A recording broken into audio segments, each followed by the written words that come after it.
What's the worst you've been called in politics? I don't know if I can say it's worst because I don't think it really got to me. I've been called a prostitute. I was having this interview and this, I will not mention his name. An honourable member said, prostitute way and Bissiw. They wanted him to withdraw. Then I said, don't let him withdraw. Let him carry on. Oh no, but I said, yeah, let him carry on. So TV. No, it was radio. It was radio. And so he was on the other side of the phone. I was on the other side. I said, okay. So he finished, he continued. Then I said, no, he shouldn't withdraw. So when he finished and I was given the opportunity, I actually I discussed whatever I wanted to say on the table. And then I had some time. So I asked the host, do you know why I didn't want him to withdraw? I said, yeah, it's true. I'm a prostitute. Yes, it's true. And he knows because I work with his mom. So how can you not tell the gentleman whose mom is my colleague and he's actually telling you my job and you're saying he should withdraw? I said, yes, I work with his mom. His sisters are also professional prostitutes because the mother trained them. Your wife is a professional prostitute. And your child, who is being trained by your wife, is a potential one. So it's my job. Then I asked, so I said, the only difference between me and his mom is that I give birth to wise children, but the mother gave birth to a fool like him.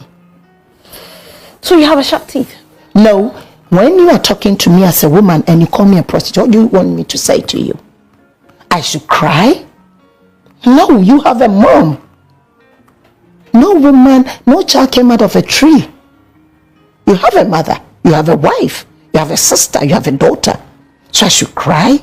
It will not get to me. But my mother's side, the one who gave birth to my great grandma, it's a Dagaba.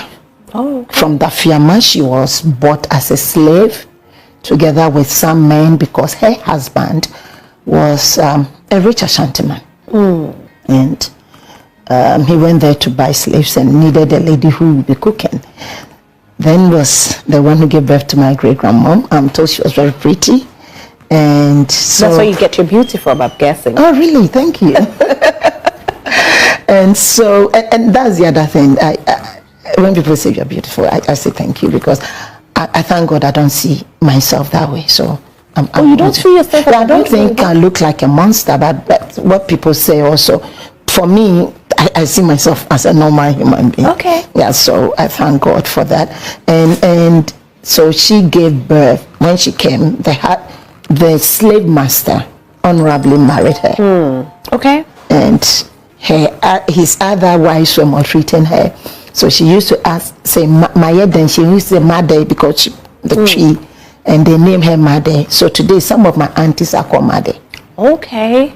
So my mother's side, I know up to my great-grandmom and all that. But her father's side, they're royals. Okay. My father's side were royals. And so there was a mix-up. And I only got to know that my beautiful root when I attempted the parliamentary seat in 2011, 2012, and they were calling me a slave.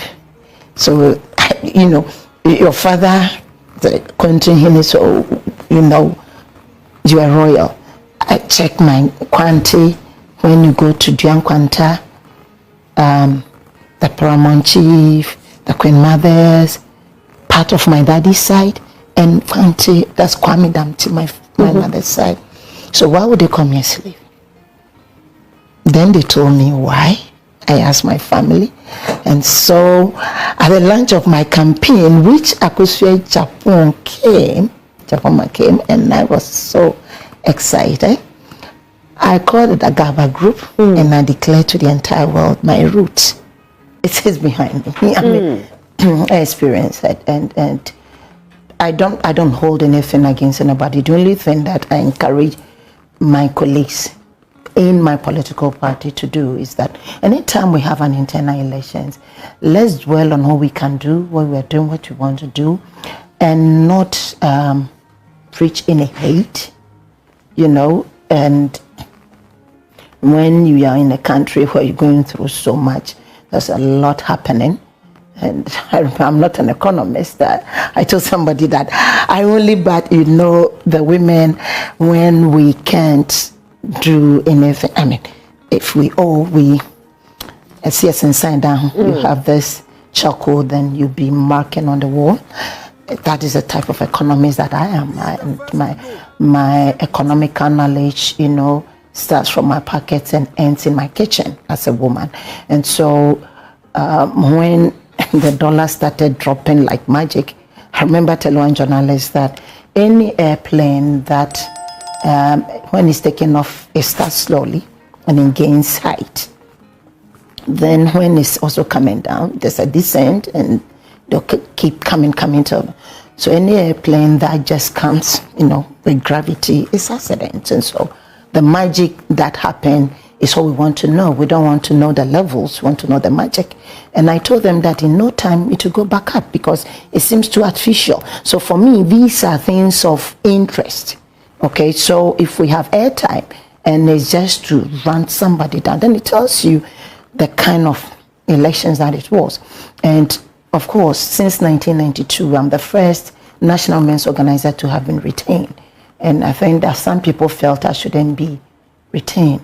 But through it all, by the grace of God, I did a retail campaigning and I concentrated on myself. There are two things about me that people don't know. Tell us. I'm stubbornly focused person. And I add stubborn because you can't distract me. I say you can't because it will not happen. It doesn't matter what you do. If this is where I'm going and I know I'm not planning evil against anybody, that's what I don't do also. To sit down and say, okay, oh, you're doing well. Let me see how I can bring you down. I don't. That is when you have the fear of God. Because I believe that God has a reason why he created you.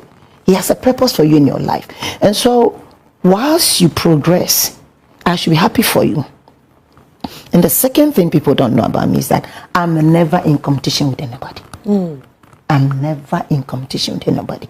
My today is in competition with my yesterday. To do better than my yesterday 25th, today is 26th. Okay? And 27th, that is my tomorrow, is lacing 8 boots to do better than my today and my yesterday. It means that constantly my present is in competition with my past. So I'm always thinking about how best, you know, I can be the day where I find myself by the grace of God than yesterday and the day before yesterday and what have you. And so that is it. I was a women's organizer for 4 years, and so if I was going back for re-election, my whole thinking was to check what did I do, and you can't say you had everything right. That is not possible. But and I told my women, I don't promise heaven on earth, and I'm not promising perfection. In fact, I'm not promising excellence, but I'm promising that we together we will strive to, you know, to get to excellence. So along the way we may make mistakes, but what I can promise is that some of the mistakes that were made, we won't repeat them, or when they are coming, because of experience, we will find out. I've been a deputy minister for 8 years and handled water resources, works and housing. I was in charge one point of housing, then the larger part I was in charge of water. For 4 years under President John Dramani Mahama, I was his deputy minister for food and agriculture, in charge of livestock for the 4 years. And for the good people of Tano South, I served them for 4 years. And of course, I went for the election in ECOWAS, and I was elected as the president of ECOWAS Forum for Political Parties, something that came last year. So with everything happening internally in our politics, and I've not been able to concentrate so much on the external issues. And so when you have experience going through certain things, you see them and you apply it to your normal life. So I'm a very, and I use stubborn because you may think you are doing something, you are going to distract Hannah. No. I tell people that I'm like the stone in a river. Okay. When I was a child, I used to go into the river to go look for crabs.